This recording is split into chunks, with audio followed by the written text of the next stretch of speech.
I waited long enough and now I got my number called. Bingo. What is going on, everybody? It's Trivelli Sports Daily here with another video. Today we're going to be breaking down the Miami vs. Boston Eastern Conference Finals Game 1 showdown slate. And if you're trying to take home that $25K to first or the $2K to first, they've got some decent contests this week for these showdowns. So let's get right into it. I'm going to pull up my player projection board.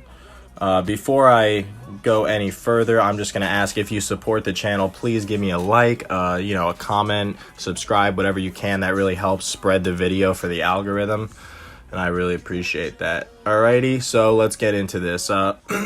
Every single day, I'm going to be making one of these projection analysis boards on Excel, just lining up all the players, showing you by color code. So if it's in green, that means I have a lot of interest. If it's yellow, that means I have some interest. And of course, if it's any variation of red, I'm kind of weary of that player. This is going to be a phenomenal series.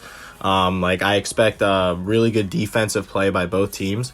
Obviously, really high level coaching. Brad Stevens is kind of like a mastermind. He doesn't just go by regular protocol. He'll do some taboo things at times, playing people like Robert Williams last series, and his Cantor got absolutely no run.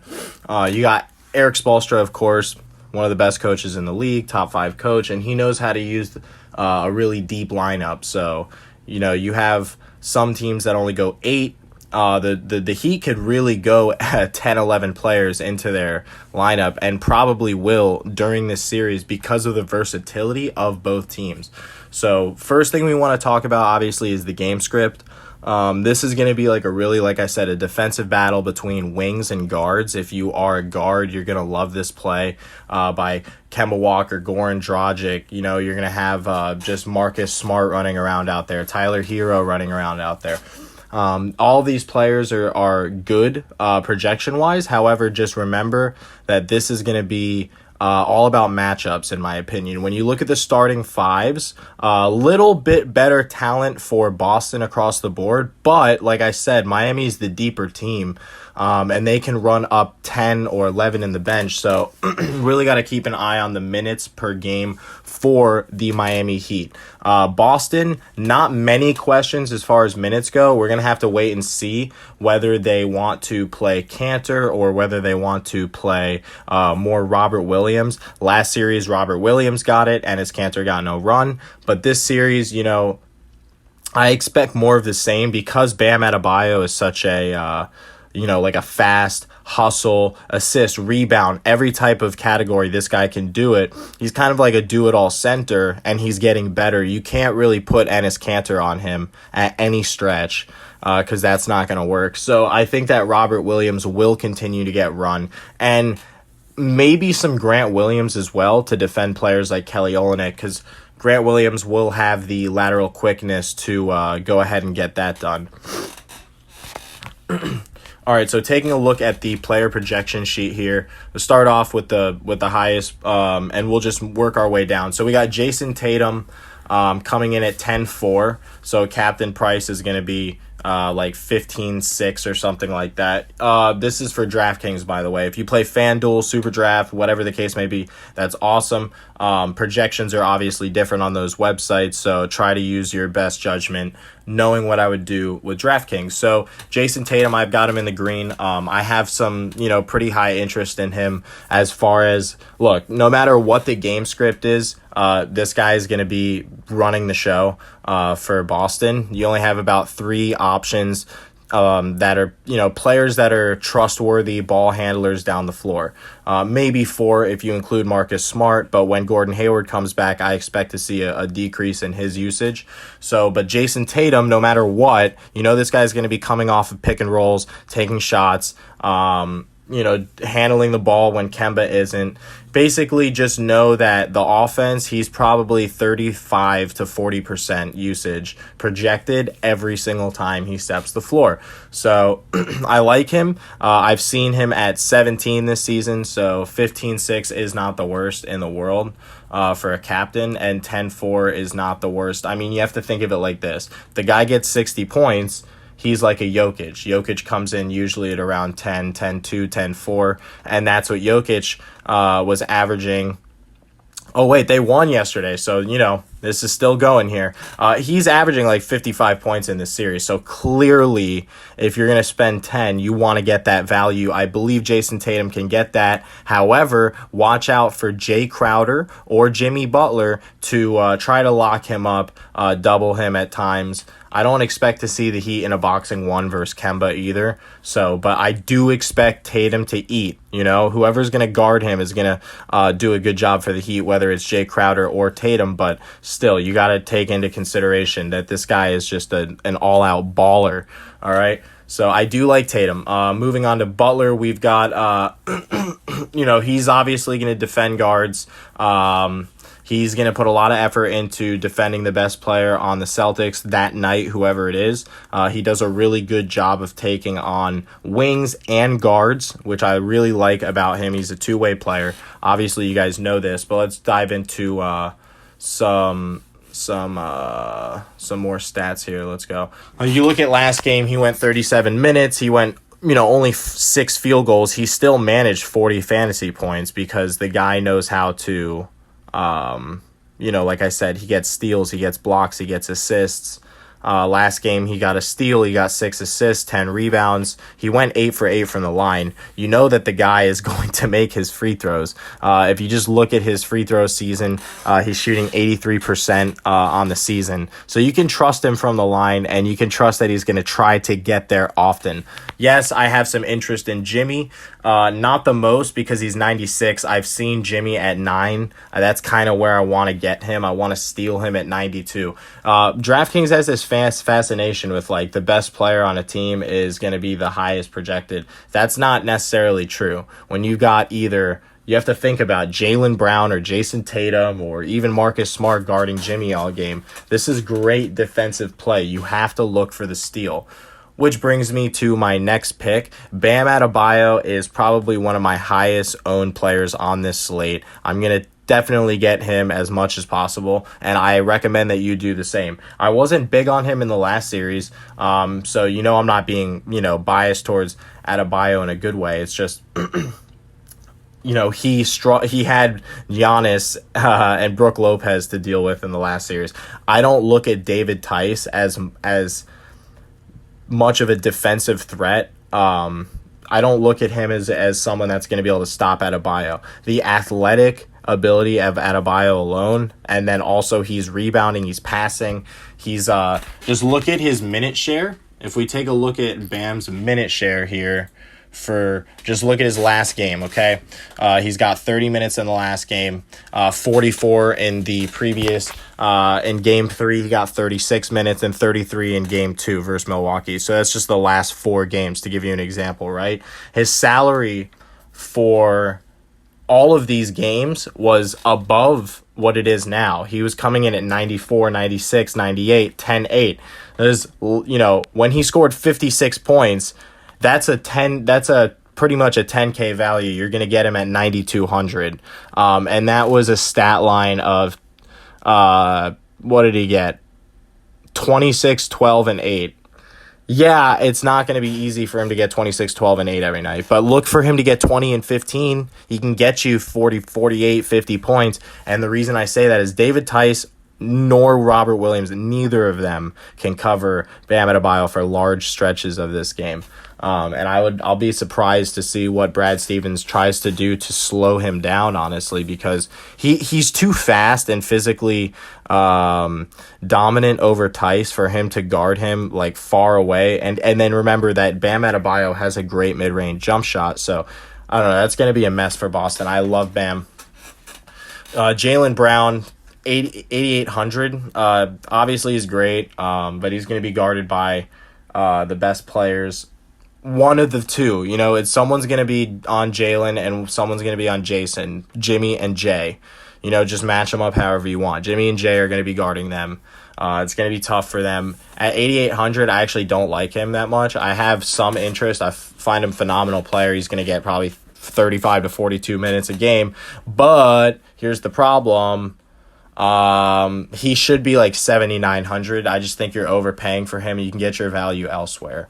Kemba Walker, same thing, 8,400. Yeah, guys, bring that down to 78 for me, and I don't mind paying. But this guy has been just dropping duds like left and right, and to charge 8,400 is kind of ridiculous. I mean, obviously these are the best three options for Boston offensively, as far as having the ball in their hand, dominant guard, that whole 9 yards. He's phenomenal. He can pull up from anywhere and hit a jump shot. However, again, the Miami Heat are a really good defensive team, so it's not going to get easier from last series. Like, Toronto's great, but Fred VanVleet and Kyle Lowry are, pick your poison. Pick your poison. I just think that Miami Heat are going to be able to play great defense, just like Toronto did. And if Kemba's struggling to shoot the ball, he's not going to be able to get the assists and the rebounds that Jason Tatum and Jaylen Brown and Marcus Smart are soaking up. So for 8,400, I just don't see how you can fit him in. Obviously, you got to get some shares of him, but just don't go off the board. And then remember, it's projections. People always look at the ownership and go, oh my God, he's high owned, I got to stay away, or he's low, I got to go. I don't look at it like that, unless, depending on the game and the contest you're in, you need to do that. If you're playing a head-to-head, it doesn't matter. Just beat the guy that you're going against. Don't worry about it. And you go from there. If it's a GPP tournament play, you're trying to take down 100K, yeah, you need a little bit of variance, and that's where Kemba Walker could actually help you, because a lot of people probably will stay away from him at 84. You can go ahead and snag him. I mean, guys, if he's someone that you really like, you gotta crush on Kemba, then go ahead and get him at 84. But I just think that there's better value elsewhere. Especially, look, I got Goran Dragic in the green, 7,600. He's too consistent on offense. I think in the bubble, he has not scored less than 10 points. And in the playoffs, he hasn't scored less than 15. But just give 5 assists to Dragic every night for running pick and rolls with Bam, for running pick and rolls with Kelly Olynyk even, and dishing out to 3-point shooters on the wing that are shooting from a high clip. This guy is just dynamo. At 7,600, they got to switch Kemba and Goran, in my opinion. You're going to see Goran get 40-something points in this first game, or 38 points. They're going to switch him around. They're going to put him at 8,200 or 8,000, and they're going to drop Jaylen and Kemba down to 78 and 76. I'm telling you, wait to get Boston in Game 2. The Heat are rested. Boston is coming out of a Game 7 series where they really pushed it all out to the wall in double overtime games, falling hard on the floor for Smart every night. I really like Goran Dragic at 7,600, and I love Smart at 72. You can fit both of them in your lineup with a great captain and still find value lower at the bottom, where you're like, dude, 7,200 for a player that could get me 38 points is not bad. Someone is 7,600 and get me 40 points, is 60 captain points, and it frees up space to get Jason and Jimmy or Bam or however you want to build it. That's something that you got to take into a consideration. That's why I have him in the green. That's why I have Jay Crowder in the green. He's shooting the 3 so well. Spoelstra, I remember this clip, just to give you a little bit of insight. I'm a Heat fan, so I know a lot about this team. Eric Spoelstra was asked when Jay Crowder took 11 shots, he made 6 of 11. I think it was Game 4 versus Milwaukee. And Eric Spoelstra was like, yeah, he needs to shoot more. He needs to shoot more. So any type of player takes 11 threes in a game at 6,800 and he wants him to take more. If it's Duncan Robinson, I don't want him. Even though he can go 7 of 11, I don't want him because that's all he does. So what? 7 times 3.5, you're going to get your 22 points and you're done. And it's not going to get you there. But Jay Crowder can get you 6 of 11, 6 rebounds, 2 assists, a block, and a steal. Now you're looking at 30-something points at 6,800. Yeah, your value's filled. David Tice, I have him in the yellow. I have little baby maybe value in him. He's not really someone that I think is going to be able to strive and thrive versus Bam Adebayo. Just one of the best defensive centers in the league. And I respect Tice. He had somewhat of a good series. He had, his pick and pops here and there, rolls to the basket, and he got a good amount of minutes, but foul trouble, are you kidding me? That's going to be a huge problem for him in this series. I'm projecting him to average 5 fouls a game in this series, because how are you going to be able to stop Jimmy flying through the lane? Jay on the 3, you got to deal with Bam Adebayo running to the basket. I mean, there's just too much for him to deal with. I like David Tice's value to drop to somewhere in the mid 5s, and that's where you could pick him up later in the series after Brad Stevens draws up a game plan that might actually work. I don't necessarily don't like him, but I have him in that dark yellow. I have little interest in David Tice, at least for game 1. And if he beats me, he beats me. If he beats me, he beats me. We have Tyler Hero coming in at $6K. Really good price. You can give Tyler Hero 30 minutes a game easily in this game 1, maybe 32. But with Spoelstra, you never really know. If Duncan's really shooting the ball well, then yeah, he'll get less minutes coming off the bench. But you really... with the way that he played last series, he's gaining trust. You see Spoelstra say, like, he deserves the ball and stuff. I mean, I like that. I like when a coach trusts a young player and he wants to see what he can accomplish. I like Tyler Hero. Let's see here. We got Tyler Hero coming in 37, 33, 31, and 32. So you're really averaging 33, 34 minutes for Tyler Hero a game. And his salary really hasn't fluctuated that much. 6,000, 6,400, 6,000, 6,600. You're getting him at 6,000 in this game, and if he gets you 37 like he did in the last game, he's going to be in your winning lineup. He could even be a winning captain depending on how well you build around him.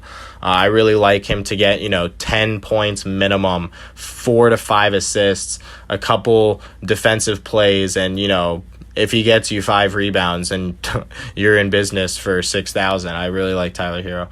Duncan Robinson, I don't like. I'm just going to say, I'm going to read what I have on the player sheet here. You can read it for yourself. I don't play guys that are 5,400 and can only pick and pop threes with absolutely no other attributes. Okay, what I mean by that is, yeah, Jay Crowder, all he does is really on offense is shoot threes. Yeah, he can drive to the basket, but for the most part, he's taking 10 to 15 threes a night, and he's going to knock him down. And then on offense, he's also passing, you know what I'm saying? Duncan Robinson is coming off screens, and that is it. If he's not getting the ball off the screen and taking the immediate three, he is going to either A, get blocked with no time on the shot clock and just look at the sky. And I like Duncan Robinson. I think he's really good, but he's not good at fantasy because he's not getting you the rebounds. He's not getting the steals. He's not getting the blocks. He's not getting the assists. He's not getting anything else on the stat sheet except for threes. So if he's not open and taking threes, then I don't want him. Unless there's an injury to another small forward on the lineup and he's forced to play 35 minutes down the stretch, yeah, he can get you there. And I mean, he was 6,500 at one point in the playoffs, and I didn't get him then. I'm still not going to get him at 5,400. I like the price because that's where he should be. He can get you 25 on a good night, but that's it. If he hits 8 threes, you're in business for 26 points. And then throw in 2 rebounds and an assist. I mean, you're getting 30 max from Robinson. I'll say that right now very confidently. Unless I'm sleeping on him. Kelly Olynyk is boom or bust. If he comes in and starts hitting shots, he'll play 20 to 25 minutes. He'll be getting you rebounds, hustle plays. Kind of like him.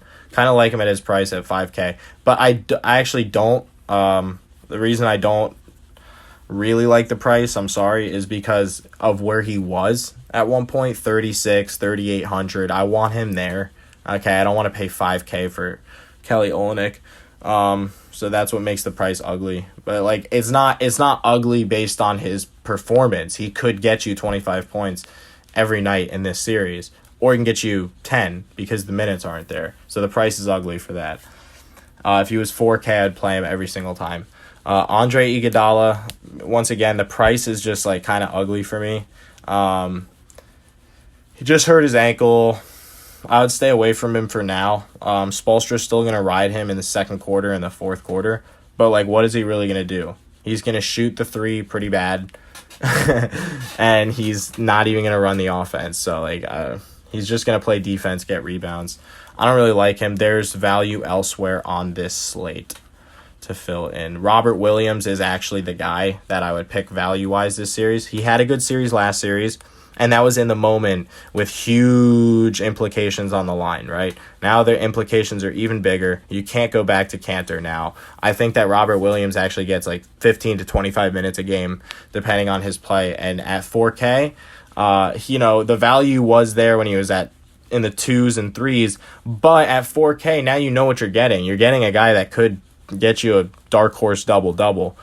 He comes into the game quite often. I mean, one of the games, Brad Stevens put him in at literally 10.5 minutes in the first quarter. So you're going to have a shot for him to leave before his initial rotation. He's going to get you 3 points and, let's say, 3 rebounds. And he comes back in the second quarter, adds another 3 and 3. And then, dude, you have a dark horse double for $4,000. I really like that. Same thing with Brad Wanamaker. This guy's going to come in and run the offense when Kemba's not on the floor. What I mean by that is, like, they'll literally let him dribble the ball for some reason, come up the floor, and he just takes ridiculous threes sometimes, mid-range jump shots. He can drive. He's an offensive player. Like, that's what he is. Like, he's there for bench scoring, nothing more, nothing less. And for $3,600, not that bad. He can get you 20 to 25 minutes.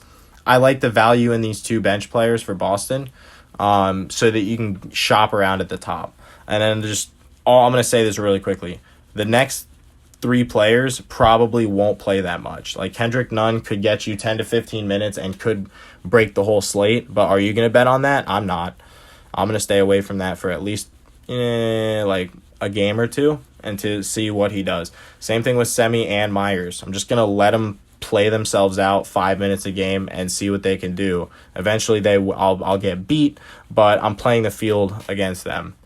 Grant Williams actually plays he'll play like 10 to 15 minutes a game in the series because of Kelly Olynyk. I think that he's a good matchup on Kelly. He can chase him around. He's kind of like a little smaller, but he's not giving up much strength, so he'll be able to stop him.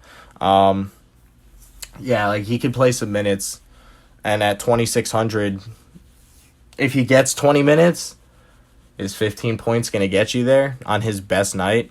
Probably not. I'd probably stay away from him.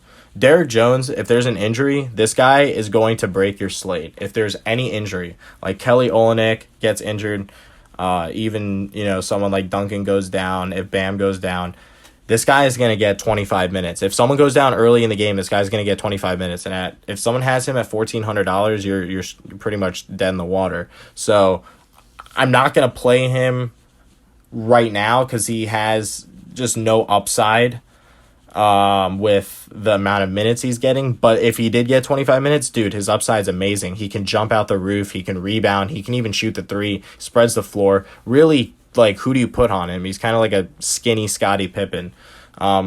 Very optimistic that at some point in the series, he will get minutes. He will get minutes because someone's going to have to, and we've just been too lucky with the injury bug. At some point, he's going to come in and the value is going to be great. Right now, it's not happening. And then Enes Kanter, I don't see him playing. He doesn't really match up with anyone on the Heat. We're just going to run him out of the gym. And Romeo Langford, same thing. He's not going to get any playing time, so stay away from him. That pretty much breaks it down. I hope y'all are having a great Monday. If you guys don't mind, please leave a like, comment, and subscribe. I'm telling you that this tip sheet right here, I did my research, put a lot of time into it, so promise you guys I'm not steering you in the wrong direction. If I had to go right now and give you guys 3 captain options that I really like, I'll break it down into tiers. Like, if we're going to look at the top 3 players as a captain option, give me Bam at 92. If we're going to look at Jalen, Kemba, and Goran, give me Goran at 76. I like Marcus, so I'm going to tell you right now, I would go Bam captain, Goran captain, Marcus Smart captain for now. When Gordon Hayward comes back, his usage is going to go down, but for now, those are great captain options because it's going to save you money. You could probably fit in Jimmy and Jason and then get some scrubs at the bottom. Like if you have to get Brad Wanamaker or if you have to throw in Robert Williams in a lineup, you're going to be okay because it's going to balance out. I'm telling you, I like Bam as a captain. I like Goran as a captain. I like Smart as a captain. And if you're going to, pretty much you might be okay with Jimmy or Jason, but you're going to really have to pick up a scrub. You might really have to pick up Grant Williams, and I wouldn't want to do that. So those are the captains that I like. I hope this video helps you guys. All right, guys, I'll be back later to do the Monday Night Football slates. We have Tennessee at Denver, and we also have Pittsburgh at New York Giants. So I'll be back to do both of those slates. Working hard for you guys, so just leave a like, comment, and subscribe, and we'll see you later. Peace. I waited long enough and now I got my number called.